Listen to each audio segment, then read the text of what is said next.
about what I think it asked you to. It changed the interface on me. Like yesterday, all of a sudden, I was like, things started popping up, and I'm like, okay, Zoom did not tell me there was going to be a new interface on my computer. So this will be like 15 minutes. It's pretty like this one's pretty focused. It'll be about the book and the idea. And then just some other stuff. I don't know if you've heard the show, but it's a little freewheeling, so it won't all be heavy. You know, it'll also be. I like joy to be part of everything that I do as well. So, and it's Minal, right? Is that correct? Yes, perfect. Yeah, Bopaiah. Yes, absolutely perfect, Brad. Well Thank done. Yeah, I mean, I have my world is not just white dudes. Well, even Indians get it wrong. So it's I tell like my name is literally the most boring. It's Bradley is the full name, but it's John Bradley King. But like everybody, like it's just John Brad King. I'm like, you literally can't get anything more out of some 18th century, fucking book than that name. So where are you at? I am in Silver Spring, Maryland, right outside of Washington, D.C. Oh, no shit. Yeah. Is that where you're from? No, I was born and raised in New York. Okay. Oh, so you're not that far away from New York? No. Although I actually just moved my whole family here. Really? Yeah. I moved my parents and my brother here. I was like, yeah, no, we're done with New York. I love New York. Yeah. I was on Staten Island, which I did not like, which I describe as having all of the aggression of New York with none of the arts and culture. So very little upside. Yeah.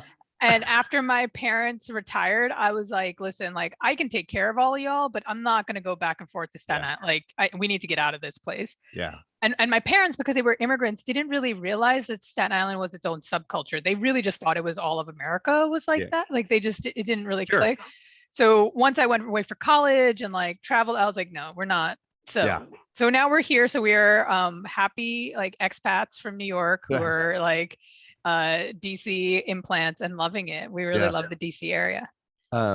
Yeah, I mean, in fairness, like I'm from a small Appalachian town, and I don't think that many of my friends know that the world is different than that. So, like, I mean, it's the experience you have. You're like, oh, I guess this is what it's like. Yeah, and my dad's from like a really small like hill, like sort of mountain village in India too. But he traveled. Like, it's not that they don't know. It's just that New York is so, I mean, it's reflected in the media and in our culture that the idea that there are subcultures outside of New York subculture is, I think, hard to grasp when you first come here. Yeah. I mean, and it's, when my friends from Europe come over and I've taken them on road trips because I generally drive unless I have to fly, unless I'm going overseas or something, or if I just like need to be on the other side of the country. And like they're always weirded out. They're like, where are we? I'm like, oh no, we're still in the same state. And they're like, we'd be 4 countries over right now. And I'm like, yeah, like, I know Texas. I lived in Texas for 10 years. I'm like, if you start on West Texas and drive to East Texas, like that's Europe. Yeah. And like other than the stop in Austin, it's sort of the same. Yeah. It's the craziest thing in the whole world. Like, I love it when my European friends are here and I'm like, well, this is how come we're dysfunctional, because this place is so big, and even geographically, every place is so sort of different. It's hard to, like, we talk about America as if it's a thing. Yeah. And it's just not. Like, it really is a whole bunch of different things together. And we've just sort of decided, like, well, we're not going to talk about this stuff until the last 15 years when everything is going off the rails with everything. Yeah. So this topic, I think, is really fascinating. When it came across my desk, I was like, oh yeah, no, this is like, I'm excited to talk about this. So what makes you write the book? Oh yeah, that's a good question that I'm getting. And I think it was God, so there's an opening story in the book that sort of illustrates why I wrote the book. And what it really gets down to is, I think, despite the fact that my parents were physicians, my mom used to sort of joke that my dad had very blue collar values. Yeah. And my husband is a firefighter.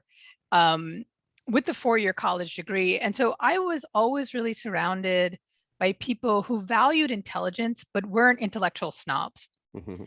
And I think what I wanted to write in the book was something that was pragmatic and practical, that would take these concepts that can sort of be abstract and very esoteric and translate them into something pragmatic that people could implement in their organizations. It's interesting because I'm an old science and technology writer. In the last few weeks, I've had scientists and researchers who study why people deny science. Like, what are the sort of underlying psychological things?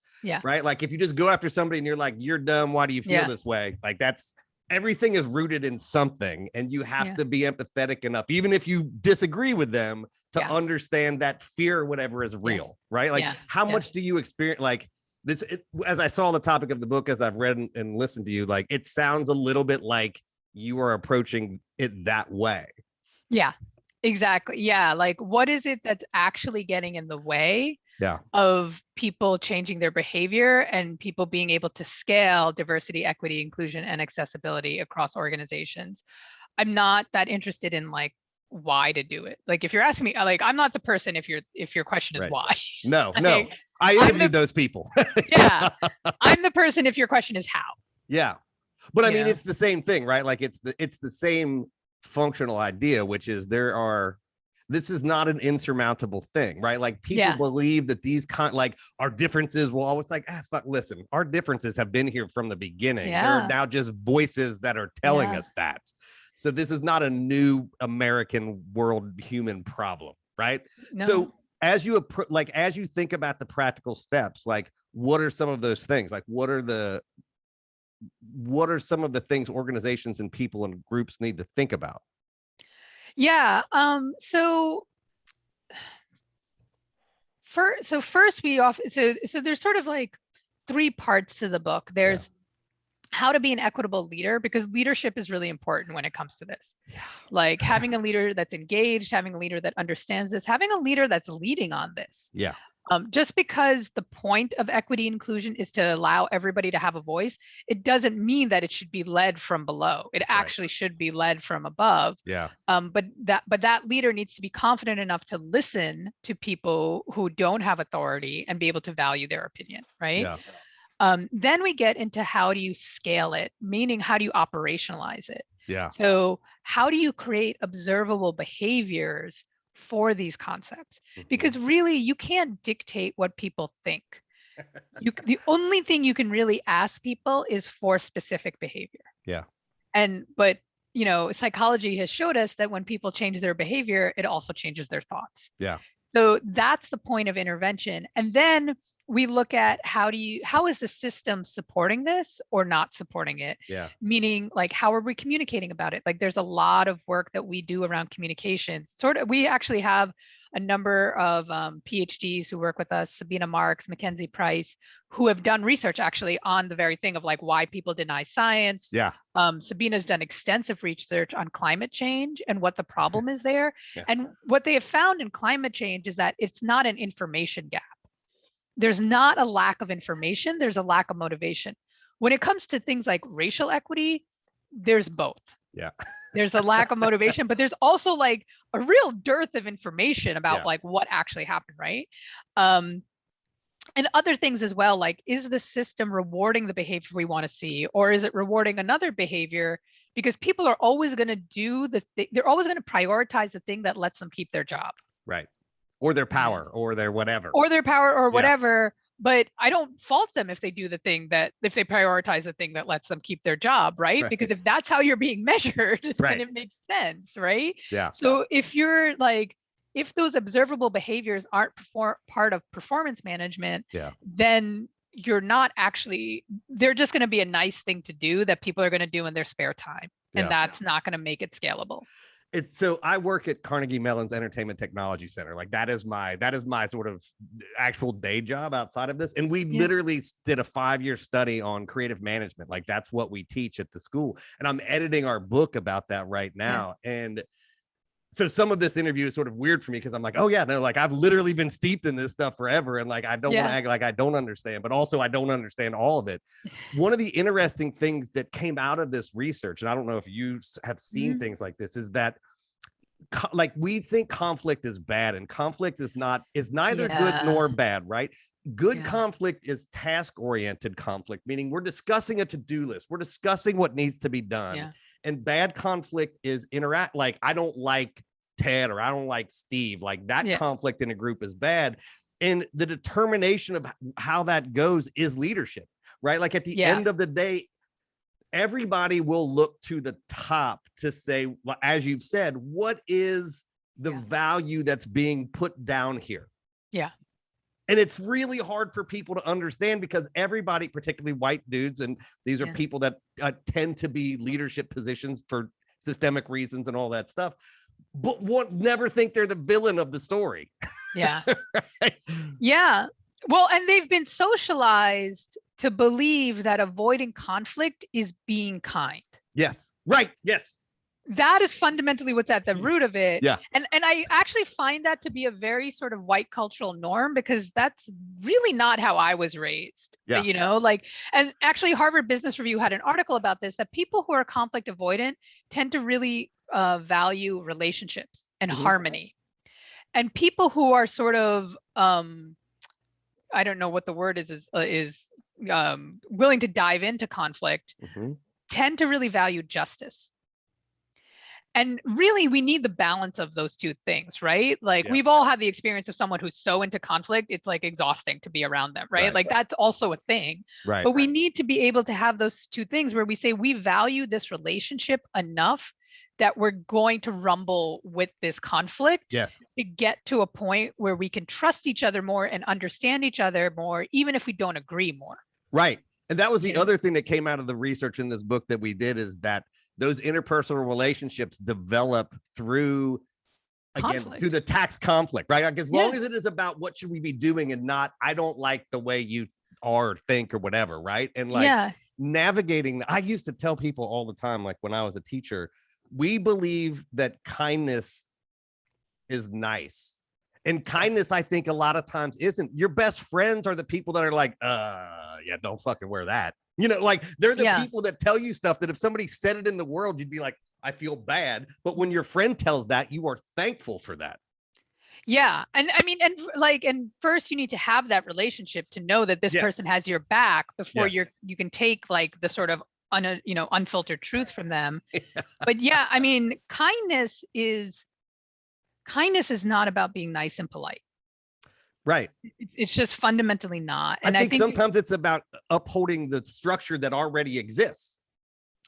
Politeness is. Yeah, that's what I mean, right? Like it's like, well, we don't want to make anybody feel bad. And what you mean is we don't want to make people who already feel good feel bad. Yes, because there are already people feeling bad. And so like that's what kindness is being able to recognize the people who are feeling bad, but and being able to say how you feel matters to me as well. And then there's a value to that is somehow supported in that, as we've been working on our stuff, like how do you make that part of a metric for operationalizing teams, right? Because and people just throw out the term soft skill and we're like, that's actually not a soft skill. That assumes that just like if you say having women on the team makes the team more X, it's like, well, yeah, because they've been socialized and they've been rewarded for doing the kinds of things that they do, not because they are inherently this or that. Like there are structures that make that the case. And it's really hard for people, it's really hard for white dudes who are putting this together to understand that. Yeah. Well, I mean, my husband, who's a white dude, and one of my consultants who's also a white dude, they love to joke with me that my target audience is really straight white dudes. Yeah. And I think one of the reasons is because of sort of my upbringing and the fact that I was in journalism and as a writer, I'm really clear and direct. And I think that's what like white guys need. They need somebody to be like, listen, let me explain what this is, like absolutely, like unequivocally what we're talking about. Yeah. Whereas I actually struggle a little bit more sometimes with white women who in that polite culture, there's a lot of subtext where I'm like, what are we really talking about here? I don't think it's what we think we're talking about, like, right? Yeah. And I find that with men frequently, with straight men, there's not a lot of subtext. which I love and I find entertaining and enjoyable. I think some other people like get put off, and that's where I think diversity can be leveraged, right? Like knowing who you work well with and what your strengths are and when you're the right person for a situation. There have been plenty of clients that my company, Brevity Wit, has taken on where I'm like, oh, I'm not the right person for this. And I will assign another consultant, and I don't feel bad about myself that I'm not the right person. I don't feel like it's a flaw. I know what my strengths are, and I know what my chemistry is with certain people, and I know what other people's strengths are and what their chemistry is with certain people. And those differences should be embraced and leveraged to make something like bigger than I could do alone, or that 100%. Right? Yeah. And so that I think is the joy of diversity as well. Oh, 100%. And like, I've said on this show a million times, like, I mean, I think what you said about white dudes is, I know, we both know is absolutely true, because we have no rails, right? And like in this society, we are not forced. I interviewed a woman named Hafiza Jeter, who's a great poet and writer and editor. And she was like, white people don't have to be brave in this country. She's like, I walk out of the door. She's a queer Black poet. She's like, I walk out of the door, America's trying to kill me, right? Like you walk out of the door and it's not, or if it is, it's not a thought you have to think about. And so there is a bravery so there's just not like, why would subtext be a thing I have to worry about if I can walk down the street without a fear of anything, right? Yeah. Which is a terrible way to live, actually. Like it is a very shallow and sort of not emotionally rich life, right? Like you want to have depth of thought. I mean, yes. I mean, you want to like emotional thought, not like, you want to have depth, but at the same time, like we want to be able to give other people that privilege to walk out the door without 100%. Fear, right? Yes. So like, how can we do that? How can we create a rich environment that's also safe enough for people to not fear for their lives walking out the door? Yeah. And I think that's why I think as we talk about this stuff, like part of the reason I love working where I work and wanted to have this discussion was because I do also feel like at the end of the day, not that it's any system you go to anywhere in the world, there's stratas and structures and people, like there's going to be prejudices and that kind of stuff. We just know here it's white nationalism. Like it's pretty clear in America, the formation of this stuff, right? Yeah. But I think it's really important for white dudes and actually white women too, because I feel like white men have been facing this more directly for the last 15 years because we sit on top of the pyramid and it's like, well, that's the target. But in white nationalism, white women have benefited in their own specific way. And feminism is going through the reckoning over the last, really in the fourth wave of like the racial structures in there as well. And so I oftentimes feel badly for white women because they are allies in lots of cases and then not given structures to be wrong and recover in the way that white men are allowed to be wrong and recover. Yeah. So I often say that you're not really ready to do diversity, equity, and inclusion work and accessibility work until you can talk about your privilege and your marginalization in the same breath. Really in the same breath. Like you need to be able to understand yourself, because America is not the only country that is designed for inequity. My parents are immigrants from India. Right. India has a 5,000-year-old caste system. Yeah. It was there before the British got there, and we are still, it is so entrenched that talking to some Indian relatives, they don't even realize that it's wrong. Right? Like that's how baked in it is. And so, and at the same time, like there are things to learn from each culture. Like one of the things my father said that he really admired about American culture, and I think this is both white American culture and possibly also Black American culture, being the cultures that have been here longer before the wave of immigrants that came. He said, America is the only country I know where people will know that a child has Down syndrome or some sort of disability or issue and still have the kid. Yeah. And so there are ways in which white people have been brave as well. Sure. But we don't focus on that for some reason. We don't focus on the most humane things we do. We like we don't try to scale the humanity that we're capable of. for some reason, right? And so like every culture is capable of tremendous humanity and then tremendous exploitation and oppression. Yeah. And the question is really, which one are we going to feed? Right. Well, this gets back to the leadership thing, because I just, I realized that it has to sort of go through the whole organization. But I worked for a guy, Jason Pont, when I was at Technology Review. And whenever we did a job interview, he's like, I will not tolerate anybody talking about this person fits or does not fit into the culture we have here. He's like, I set the culture, and the culture is I want the most diverse workplace that I can get, and I want people that feel empowered to do that. So if you say that, you're not going to be part of the search, because that is the way that and I like, that was the first time that I'd heard it expressed that way. And I thought, oh, fuck, like, I like to think of myself as fairly progressive and liberal, but like, that's when you're like punched in the face with a blind spot and you're like, oh shit. Yeah. And leadership makes that happen. It doesn't happen, I think, any other way. Like, has that been your experience?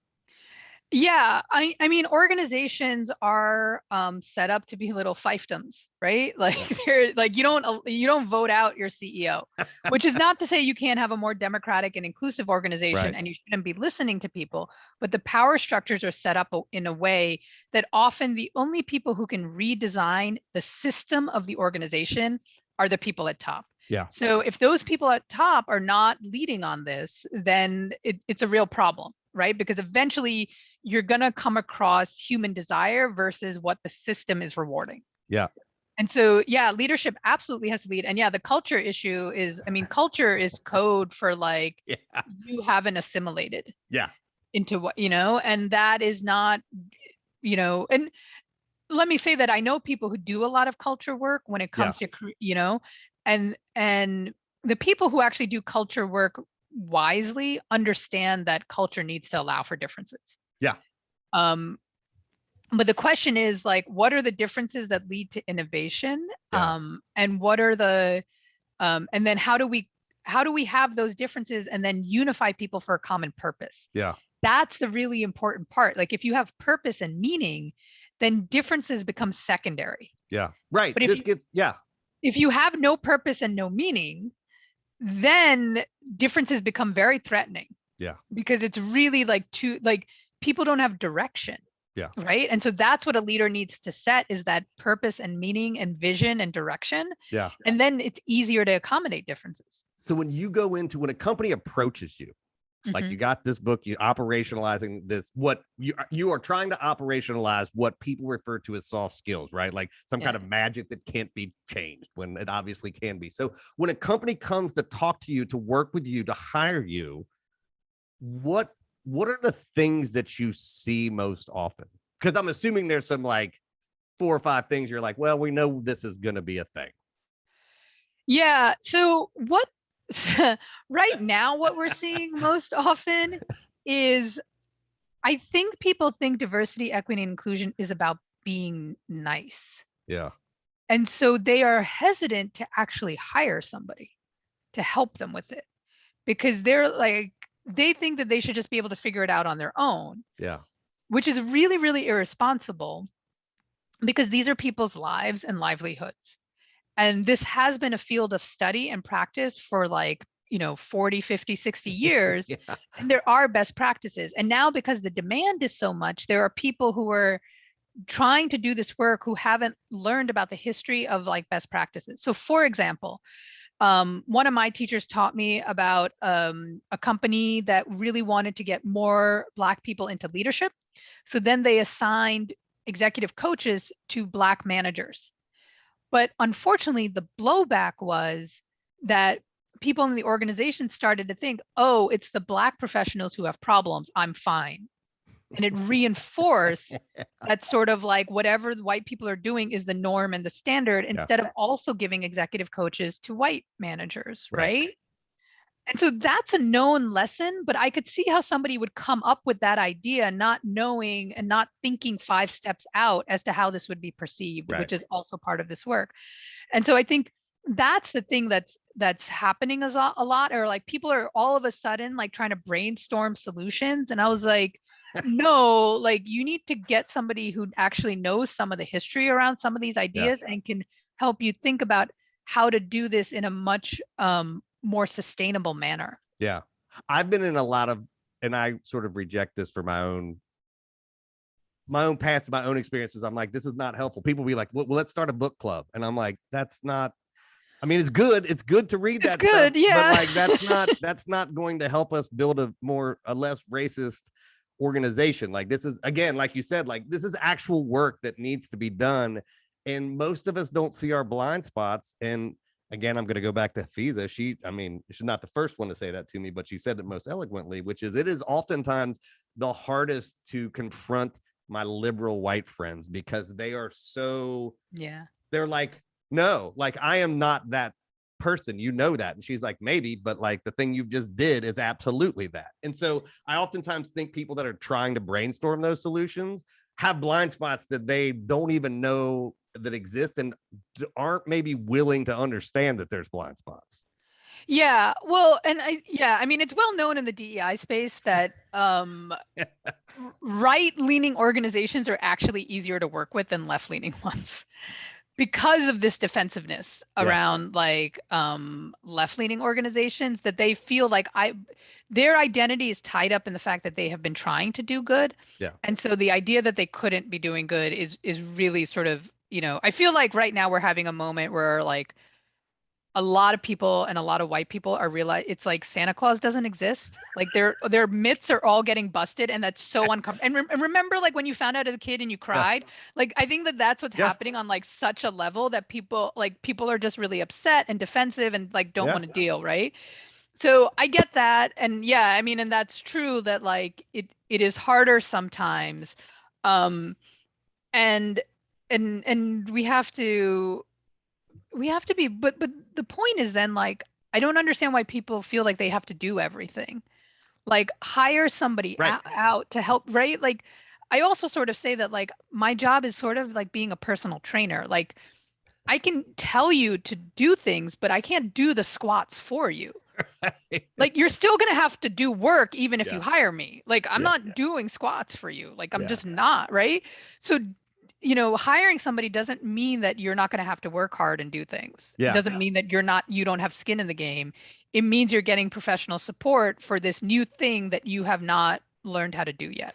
Well, and that's why I think the book in your organization is so important, for that exact reason. Like whenever I sit in these groups and people are like, what should we do? And I'm like, I'm looking at a bunch of white people. Like, I mean, it's good that we're having that conversation, but like, like there's some issues here, first of all, about who's even having this conversation. And like you said, like, I think, and this better than me, so maybe I'm wrong, but like I said, nobody thinks they're the villain. Like all these people, all of us, like we think we're doing good, but really there is work that needs to be done to do good. You don't just get to decide to try to be good and have that make you be good. So, well, and here's the thing. I would also take it out of villain and heroes. Sure. I think that's a big problem too. Like you're not a villain if you've done this wrong. Like even Brian Stevenson, one of the best thing that he says is everybody is more than the worst thing that they've ever done. 100%. Right? So like stop even having the conversation about whether you were a good or bad human being. And let's have the conversation about whether this idea or this policy is helpful or hurtful. Like take it out. Like everybody needs to get their egos out. Like check your ego at the door. And we're talking about policies and what's working and what's not working. And you have to, and this is where also people need to be detached from their own ideas, right? Like and this is where I think creative individuals can help a lot, because really, really prolific creative people treat their ideas like they're disposable. Right? Because they are.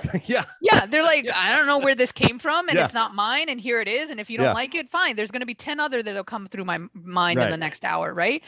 So if we can get that sort of distance, then we have some room, right? Then we can make some progress if everybody stopped thinking that this is like, it is not my role to judge you as to whether you are a good or a bad human being. Like I'm sure you're a good human being for showing up. That's my failing as a storyteller. Like everything, I'm like, oh yeah, it's this or that. But like, that's 100% what you said is right. Like it's, I think one of the most important things that I've run some Black organizations in my life, which is a whole different story. And like, I mean, I tell people all the time when they ask about it, I'm like, the biggest thing I can do is go in, and when somebody says I've done something wrong, go, okay. Yeah. Okay. So let me, how did that, what happened? And like, how can I do better? And like, And I've like, let's literally, clean up the mess. yeah, Like that's like, all you, if you just clean up your messes, yeah, you are like totally redeemable and people will forgive you 100 times over. I mean, that's sort of the point. And I think that the fear that exists in, particularly in the sort of white structures of what am I going to lose? I'm going to not have this. I'm not going to have that. It's like, man, that assumes that like life is a pie and there's so many pieces. Yeah. And instead of like, it's like sunlight, like, look, there's enough for everybody, and somebody else getting some sun doesn't mean you get less sun. Right. And so if you begin to think of it that way, like everybody fucking makes mistakes. Everybody. And if you're a white person and haven't had to think about this stuff or whatever, and you haven't had to think about things, you are going to step in manure regularly. Like that's just, you can't really get past that. How do you culturally, like it organizationally, I mean, how do you, like, is that part of what you guys work on, is like, how do you make recovery or mistakes, or like how do you build that into the thing that you're doing so people feel empowered to mess up? Yeah, I've actually started advising that I think we should start all of our trainings with a workshop on how to apologize. Because it's kind of like how gymnasts first learn how to fall correctly, so you don't break any bones. You're like, okay, if we're going to change things up, we're probably going to step on some toes. We're probably going to like fall down. So how do we fall in a way that doesn't lead to broken bones or a broken system?